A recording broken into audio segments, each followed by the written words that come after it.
Pernah rasa macam dah jaga kulit muka setiap hari, dah ikut rutin dah tapi kulit tetap tak berubah. Mungkin masalahnya bukan pada rutin skincare anda tau, tapi pencuci muka yang anda guna. Pencuci muka adalah produk pertama yang dipakai oleh semua orang yang baru nak mula jaga kulit muka. Juga produk pertama dalam rutin skincare sesiapa yang dah otai jaga kulit. Hari ini saya mahu anda faham dengan lebih mendalam, bukan sekadar pilih pencuci muka ikut kulit, tapi betul-betul faham sebab pencuci muka yang dipilih dengan betul ni penting dan cara yang betul untuk memilihnya. Tonton video ni sampai habis. Let's glow together.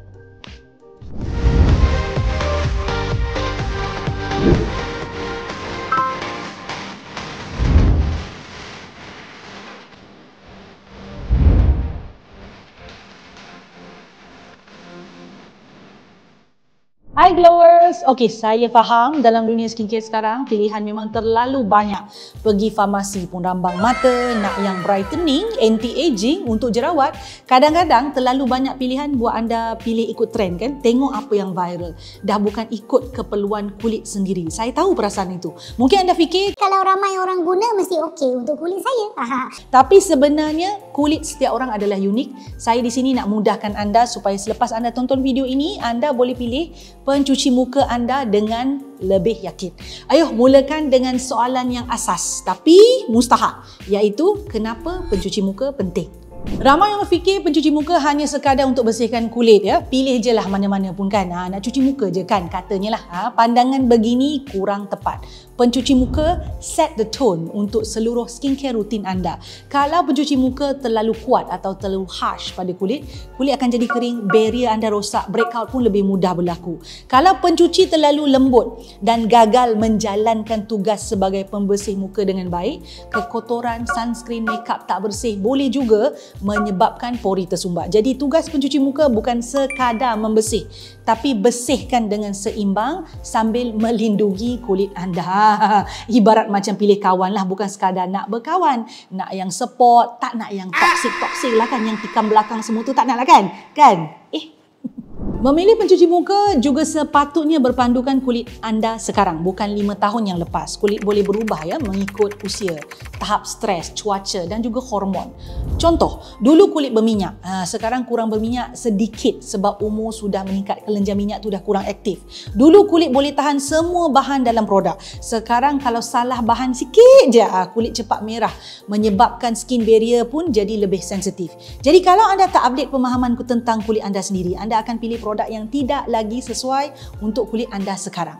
Jadi ambil masa untuk anda belik kulit anda sendiri ya. Tanya diri anda apa yang diperlukan oleh kulit anda sekarang, bukan apa yang viral sekarang. Semasa memilih pencuci muka, anda juga perlu tahu untuk rujuk senarai bahan ya. Ini memang perlu. Mungkin anda di kalangan yang dah tahu penting untuk kenal bahan, tapi masalah sebenarnya ialah ketika anda baca ingredient list itu, anda rasa macam baca bahasa alien. Saya faham. Jadi begini, anda cuma perlu kenal beberapa keyword sahaja. Contohnya, glycerin, sejenis humectant, bertindak dengan cara menarik air ke dalam kulit. Rose water dan rose oil, ini untuk tenangkan, legakan kulit. Aloe vera, ini juga adalah bahan yang bagus untuk melegakan kulit. Diethyl glucoside, ini adalah surfactant atau bahan pencuci yang lembut. Tak perlu hafal semua nama bahan, cukup untuk anda tahu mana satu yang menyokong kulit anda atau mana satu yang boleh jadi punca masalah. Ini tip tambahan saya nak bagi.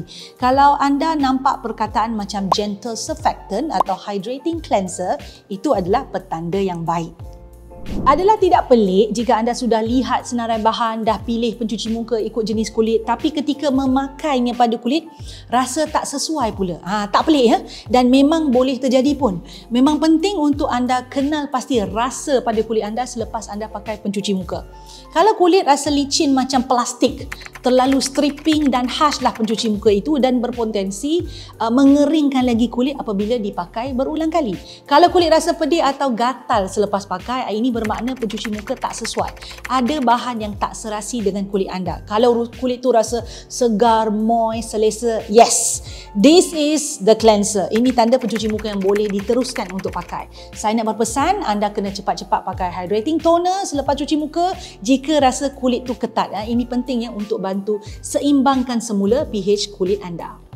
Jika anda nak cadangan pencuci muka yang lembut tapi berkesan, salah satu pilihan kegemaran saya ialah Tokyo Organic Rose Cleanser. Kenapa saya suka sangat cleanser ini? Pertama, sebab bahan di dalamnya. Bahan di dalamnya itu ada glycerin dan aloe vera. Dua bahan ini sangat terkenal untuk membantu kulit kekal lembap dan segar semasa mencuci. Juga di dalamnya ada rose water dan rose oil. Dua bahan ini memang signature dalam produk ini, nama pun Rose Cleanser kan. Jadi bahan-bahan ini bantu melegakan kulit dan menambah keserian semula jadi kulit anda.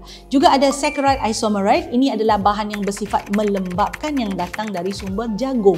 Semua produk Tokyo Organic termasuk Rose Cleanser ini menggunakan bahan certified vegan by Veggie Project Japan dan Muslim friendly. Apa yang lebih penting, surfactant Tokyo Organic Rose Cleanser ini dari sumber tumbuhan, kelapa, jagung, sawit. Jadi ia bersihkan kulit dengan lembut tanpa rasa mengeringkan. Kadang-kadang kita selalu tak sedar yang pembersih yang terlalu kasar itu sebenarnya membuat kulit kita macam berperang lah setiap hari, merah, gatal sampai rosak skin barrier. Sebab itu penting cari pencuci yang lembut pada kulit.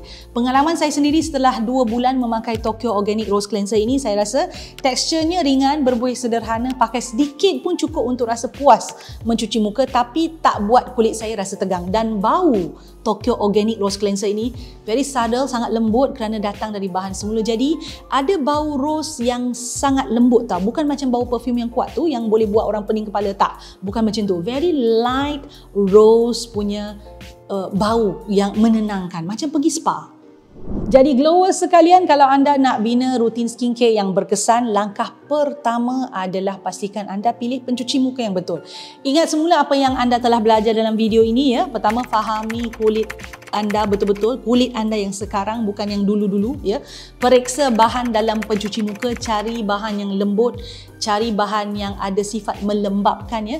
Dan anda kena faham rasa kulit anda selepas dicuci. Kalau rasa fresh, moist, rasa comfortable, selesa, itu petanda pencuci anda serasi dan sesuai untuk kulit anda. Dan jangan lupa pilih pencuci ikut keperluan, ikut jenis kulit anda, bukan ikut trend semata-mata. Kalau anda masih sedang mencari pencuci muka yang memenuhi semua ciri-ciri ini, lembut, melembapkan sambil membersih dengan baik, Tokyo Organic Rose Cleanser memang antara yang paling saya syorkan. Jumpa anda dalam video glow yang seterusnya. Bye-bye. Suka video yang saya selalu kongsikan? Apa kata, jangan apa kata, buat sekarang ya. Subscribe channel saya, like, share dan pastikan tekan butang loceng tu. Yang ada loceng tu, yang cute-cute loceng kecil tu tekan supaya anda mendapat notifikasi setiap kali saya masukkan video baru. Jangan terlepas, jangan tertinggal. Buat sekarang.